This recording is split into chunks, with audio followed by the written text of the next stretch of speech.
Hello guys! Kain na naman tayo. Ang ulam ko ay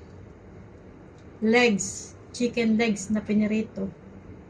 At meron akong sausawan na chili, mansi, and soy sauce. At meron din akong isang dakmak na kanin. Ngayon lang ako magkakain ng maraming kanin. Kasi gutom ako. Meron pa akong kape, pero gabi na. Ay, ang sarap naman talaga. Thank you Lord for the food. Palpagan na natin ito. Kayo guys, anong ulam nyo? Tingnan nyo ang balat ko. Sausaw natin dito.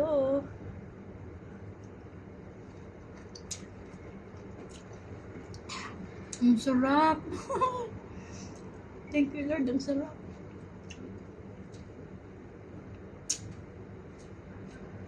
Naku, ang sarap.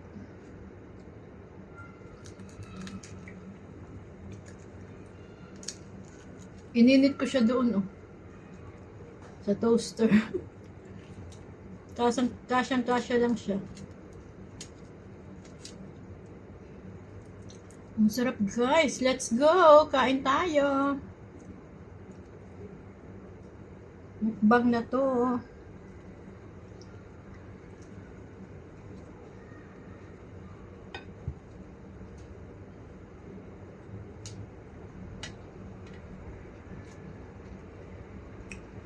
Nagsayang ako ng isang basong bigas. Ito siya lahat. Nilagay ko dito lahat. Busin ko to lahat. Unahin kong sibakin ang mga balat. Kasi masarap ang balat.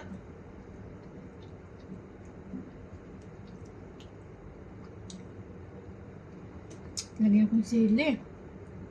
Naku, ang sarap. Shout out sa mga Bicolana dyan. Let's go. Kain tayo.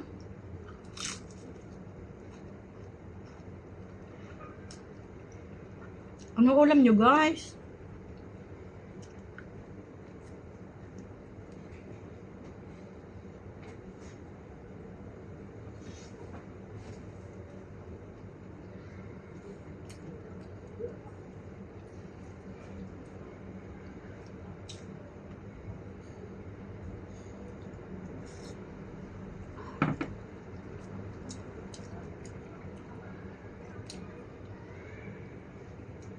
Nag-inom pa akong kape gabi na. Baka ang ending nito mamaya, hindi ako makatulog. Pero hindi yan sa akin natalab, guys. Kasi ako talaga, pag nagkape ako, umaga at hapon, tanghali. Late nga lang ako nakakatulog, pero nakakatulog naman ako.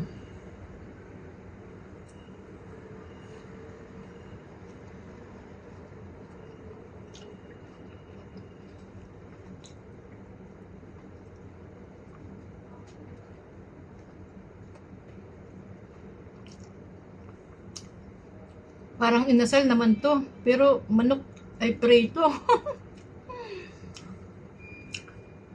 Masarap to, may halo-halo.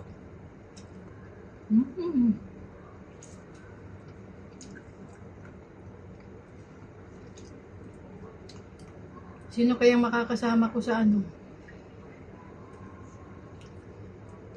pagpunta sa Mang Inasal, yung may halo-halo. Sarap daw dun eh. Shout out dyan. Sama kayo sa akin. Punta tayo sa Mang Inasal dito sa Hong Kong. Sarap guys, oh. Kita nyo ba yan? Balat na may sili. Yummy!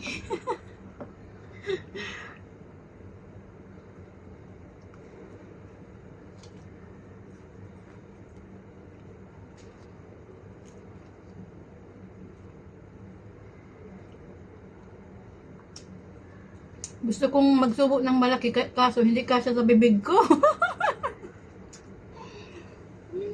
Ano ba yan?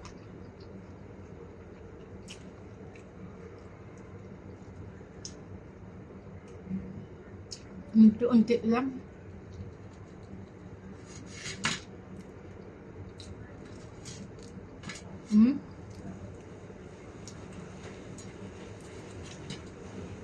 Diyan ito sa sa Dicos. $49, isang fried chicken legs, tapos isang drinks, at saka isang french fries. Tapos pwede ka magdagdag ng nila, yung maanghang na maliit na maliit na, yung parang mga skin ba? Skin na pinirito. Ang laki oh. Naubos na yung balat sa unahan. Ang sarap. Ang anghang naman itong sausawan ko. 4 na sili yung nilagay ko. Naanghangan na ako.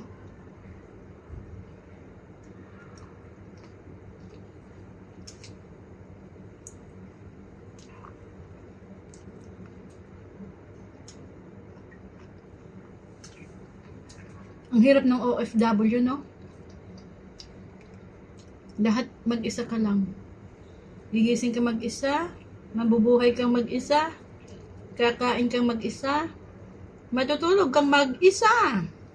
Abroad pa more! Abroad pa more.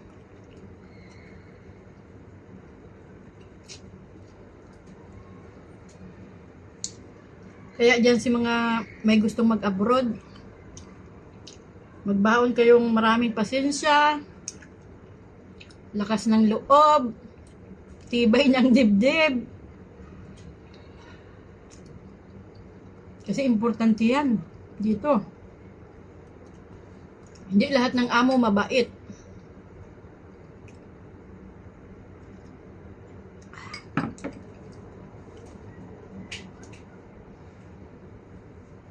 Meron din ditong sadistang amo.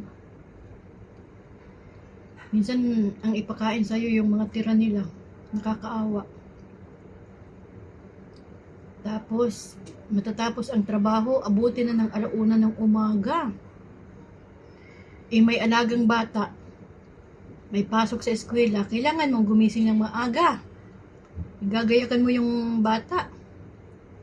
Paano ka na yan makaasikaso? Nakulang ang tulog mo, masakit sa ulo. Ay naku, kaya kung wala kayong ganyan na tibay ng ng tibay ng lahat. Huwag na kayo mag-abroad. Kasi magastos lang kayo.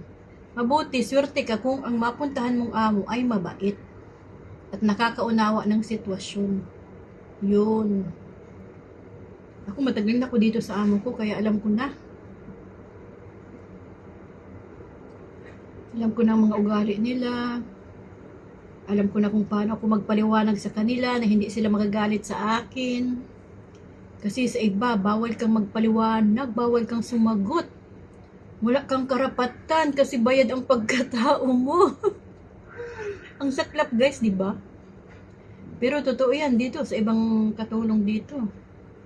Kaya surtihan talaga dito. Kaya ako nagpapasalamat ako sa Diyos kasi maswerte ako sa amo ko. Tinulungan niya ako magkaroon ng amo para tulungan ako ng amo ko na matupad ang aking mga plano. O, di ba? Natupad ng isa kong plano. Nakapatapos na ako ng anak ko ng pag-aaral sa kolehiyo. Ang sunod ko naman na plano, magpagawa ng bahay. Pagkatapos magkaroon ng bahay, magpapatayo ako ng karinderya. Kasi magaling magluto yung asawa ko. Yun ang yun ang gagawin naming business pag umuwi na ako. Sana ibigay ni Lord in Jesus name. Amen. O, di ba? Ang sarap kumain kaso ang anghang guys, kaya dinadaan ko kayo sa kwento. Ang anghang. Habang tumatagal siya pag napipisa yung sili, umaanghang siya. Maga na yung bill ko. Maanghang. Ay, naku. Sige na guys, at mahaba ng aking video. Tingnan nyo, hindi ko pa nasusubok. Kanina pa to. Bye-bye na guys. Thank you for watching. Bye! I love you all.